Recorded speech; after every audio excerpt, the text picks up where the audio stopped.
Tasty crunchy homemade सोप्या पद्धतीने तयार केलेले साबुदाणे वडे रेसिपी।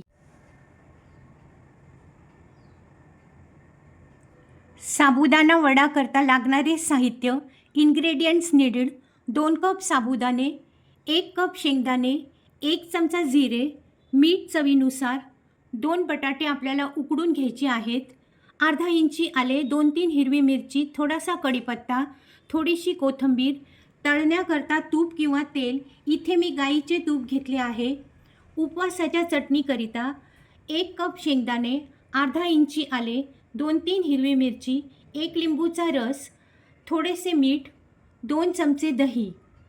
आदल्या रात्री साबुदाणा स्वच्छ धुवून त्यातले सर्व पाणी काढून फक्त अर्धा कप पाण्यामध्ये भिजत ठेवायचा आहे। सकाळी 2 चमचे पाणी टाकून 10 मिनिट ठेवायचे। शेंगदाणे ब्राउनिश भाजून साले काढून मिक्सरमध्ये ग्राइंड करून घ्यायची आहेत।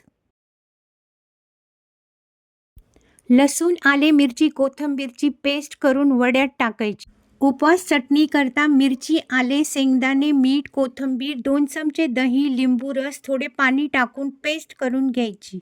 छान टेस्टी यम्मी चटणी रेडी। Grinding procedure ready. कुकरमध्ये बटाटे 3 शिट्टी होईपर्यंत उकडून घ्यायची। उकडलेले बटाटे, मिरची, आले पेस्ट, जिरे आणि सर्व साहित्य एकजीव मिक्स करून घ्यायचे आहे। तळ हाताला थोडे थोडे पाणी लावून गोलाकारची सर्व वडे तयार करून घ्यायची आहेत। गोल्डन ब्राउन होईपर्यंत वडे दोन्ही बाजूनी व्यवस्थित फ्राय करून घ्यायची आहेत।